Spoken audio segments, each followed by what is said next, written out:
Hey guys, welcome to LA Love Creative, and today we're talking about 4 tips you need to know when working with brands. If you haven't, make sure you hit the bell so you can stay notified when we post new videos.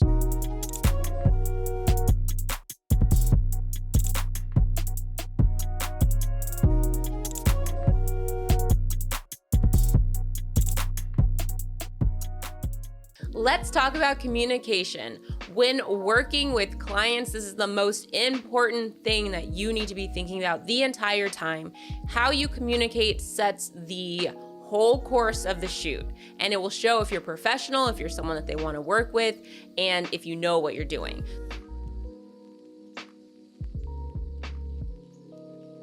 Last year, we were working with a brand and they had worked previously with another agency and didn't have the best experience. So we knew going into this that communication was going to be key and that we needed to go above and beyond to prove that they can do this and that it's a lot of fun to work together, and we ended up having a great working relationship. The reason that is because we kept them in the loop on everything, to the point where sometimes they were just like, hey, you have the creative control to do that, we trust you. And hearing that a client trusts you is so like, yes, it's like the holy grail. It's what you want. You want to give that to people. You want to instill trust in them so that they let you have a little bit of creative freedom when shooting their brand. So communication starts, of course, with the pitching process. You're going to pitch for this project, or you're going to email this person directly, and you just always want to be professional and kind of like uplifting and always show what you can really achieve and what you can give the client. And what I mean by that is communicate what you can offer. Don't overextend yourself. Don't offer them the sky and the moon if you know you can only give them some grass. You know what I'm saying? I don't know what that means, but I think you get me. So just keep it real with yourself, because if you lie and say that you can give them something that you cannot give them and they choose you to work with and you don't give them that, you are going to be so stressed the out. So you want to communicate in the beginning what you can offer and what you can bring to the table and what makes you unique. Now, what I mean by that is in your pitch, you know, when you're giving your deliverables, and deliverables is just the final product at the end of the contract, at the end of the agreement. These deliverables could be photos, it could be audio, it could be blog posts, it could be video, it's whatever creatively you do. But when you are telling them what deliverables that you're going to give them in your pitch, be clear that you're going to give them this amount of photos, this amount of videos, this long of an audio clip, whatever. They might push back and they might be like, hey, in addition to the audio, can we get some behind the scenes footage? Can we get some pictures? This is really great for you, because this is where you can, if you really, really want to and you really want the client, you can give it to them free if that's what you want. But this is where you can negotiate and be like, well, I can, but it costs XYZ and I can add that in, or you can get it later, but it's gonna cost this. And put that in your pitch, and you're just gonna be really happy that you go over everything and be as detailed as possible. Now, once you get the client, you're going to do a contract or a letter of agreement. And if you guys are like, what? I want to repeat that. You're going to have a contract or a letter of agreement. I don't care if this person is your best friend. If you are doing a large amount of work for someone and you're getting paid for it, just have a contract, just have a letter of agreement. It keeps everyone on the same page. If they're professional, they aren't going to be mad, and you want to show that you're a professional.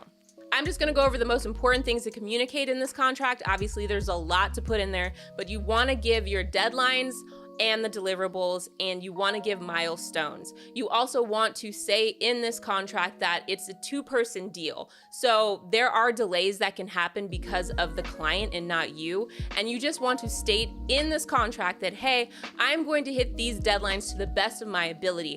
But if the client is taking too long with their approval process or getting back to me, that can delay when I can give you your deliverables. Now, lastly, once you have the contract signed, once everything is set in stone, now you must communicate every single week what you are up to, what you are doing in terms of shooting, location scouting, talent. You want to be communicating with them. There's a saying, if your client is emailing you and asking you what's up, you are failing.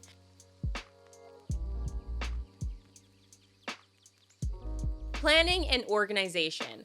This is very important. Learn it now, get used to it, because You know, you think that you're being creative. You're going to be doing some creative, oh my God, I'm going to be so creative. My job is so creative, but you're going to be doing a lot more business stuff than you've ever anticipated being your own boss. I'm just letting you know that now. So learn how to plan and organize now.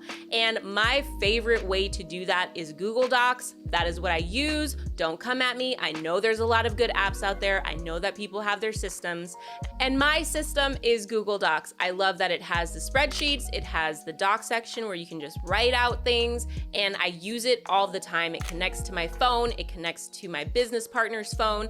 I can email. I can access it everywhere. I love Google Docs. And I use Google Docs for the scheduling, for the budgeting. It's my best friend. And you're going to want to use that as well, or any kind of, organization that you do, but you're going to need to become best friends with spreadsheets and scheduling out your shoots. My number one point that I want to make when scheduling is overestimate. I don't care if you're Wes Anderson. I don't care if you are the top director in the game and you know you can get a shot in 30 minutes. You know what you don't know? If the actor's going to get diarrhea and be in the bathroom for 2 hours and you just missed the opportunity. So you need to always think, you know what, I know I can get the shot in 30 minutes, but I'm gonna give myself an hour and a half. And I promise you, I do this every time I'm scheduling. I always bump time. If I hit the limit, like I've hit 12 hours, then you know what? We're gonna have to have a second shoot day. And that's just the way it is. I'm not, a college student anymore trying to fit in a 20-hour day. That's not my jam. I can't do it. My brain doesn't function like that no more. So if I'm hitting the limit, then it needs to be a 2-day shoot, it needs to be a 3-day shoot, whatever. When we get a client, we literally know, probably in the pitch, like the pitching, we already know how long the shoot's gonna be based on if we get this pitch. If we get this and we get the budget that we need, we already know how many days it's gonna take to do it. So always know early on, don't go into it like the day before a shoot, like I guess I'll schedule out what I'm gonna shoot tomorrow. Like, don't do that. My thing is, I've done this my whole career and I've never been like, wow, we have 3 extra hours at the end of a shoot, because that time will just like transfer over to something else needing extra time. Or you just can't control people. You can't control this world. There's so many unseen things that are going to happen. Just be prepared. I also want to say, when you are budgeting, you better budget for miscellaneous cost. And by miscellaneous cost, I'm not saying that, bump it really high, but always budget for, I've had shoots where actors have told me that they only eat very specific food that I need to go get from a very specific restaurant. And that's something that was not budgeted for. Or I have, a camera breaks and we have to go rent a brand new camera, or we have to go get a light, or the actor's car broke down, we need to Uber them here. You don't know. And I know those are small things that I'm saying, but the point is you want to have a miscellaneous fund. So that's not, so you're not so tight on the budget that you have no wiggle room. Again, I've never ended a shoot where I was like, man, we have so much extra miscellaneous money. Like, no. You're gonna be happy I did this because it won't eat into your money and the time won't stress you out. You're gonna be very, very happy when you schedule and plan in the way I said.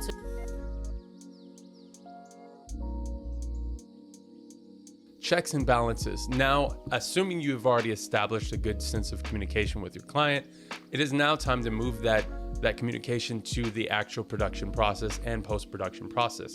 So one of the things I always stress is shoot and review. Now, what I mean by shoot and review is every step of the way you're doing on this production, you need to be showing it to the client, letting them review it and moving forward. Now, you don't want to do this too much because you don't want this to hinder your actual production.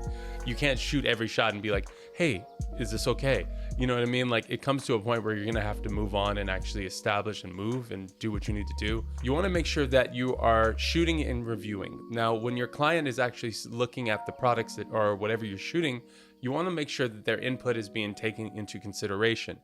And this will save you in the long term, because if you can catch something in the beginning, hey, let's say you're shooting a product and the product's not looking to the way that the client wants, you can have them adjusted or, change things. I've had situations where we're shooting a product and then later they realize it's actually the wrong product and we have to reshoot.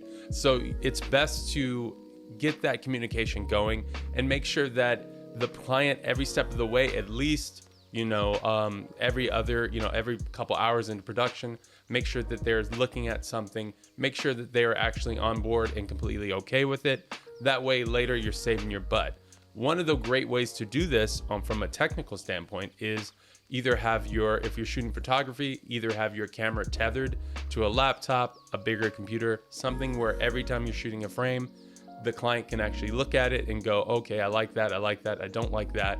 Or if you're shooting something video, maybe do something like a wireless transmitter. Another thing we've been doing because of the pandemic is having Zoom, having a monitor or computer or something like that, where the client can just Zoom and watch the whole production process. You want to do that, especially in the situation with the client I was working with. They had in the past had dealt with production companies and agencies that kind of kept them in the dark, not let them, see the images, didn't let them see, the shots that they were taking in the moment. And then later when the edits and all that stuff were finalized, they weren't satisfied. So you want to get into the habit of just letting them see everything.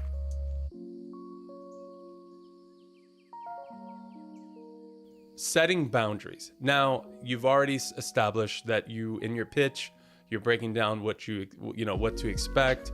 You are in pre-production and planning, organizing everything and letting the client know upfront what to expect.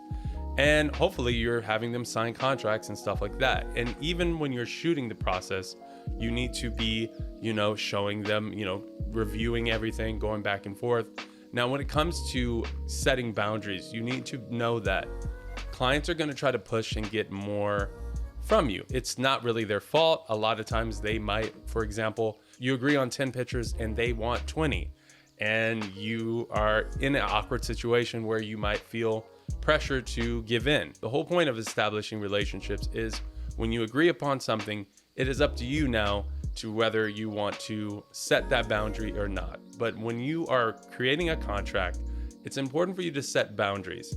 And when you put them in there saying, hey, for example, there's 10 pictures I'm going to edit. If they want 15, you need to be compensated for that. A lot of times when I started out, I gave away a lot of freebies, and I hate to admit it, I did a lot of free work. I did a lot of extras, but just know that when you're setting boundaries in a contract, you need to stand by those boundaries. Tips on how to set boundaries. One, I think the best way to do this is in an email or something when a client's asking for an edit, maybe at an inconvenient time. Try to stress the hours and work hours that you work. So for example, if they say, hey, we need you to fix this on a Friday, you can say, okay, awesome. I'll get to that right on Monday morning. And that way they'll know that you're gonna do that shit on Monday morning. Another great reason why you wanna establish boundaries is clients sometimes think that they're your only client. And I think that can kind of mess up things sometimes because there are other clients that you're working with. So you wanna make sure you're giving every client a good amount of time. So if a client is taking a long time to get back to, revisions or something like that, and they go all of a sudden, last minute, hey, we need this by Friday, you can stress, hey, you haven't told me this. I'm working with other clients. This is why I scheduled it like this. You just want to set those boundaries early on, and it will save you in the long run. So that's all we have to say on tips on how to work with clients. There's so much more to talk about with this topic, but let us know in the comments below if you would like to see more videos like this, and we will see you next time. See you later.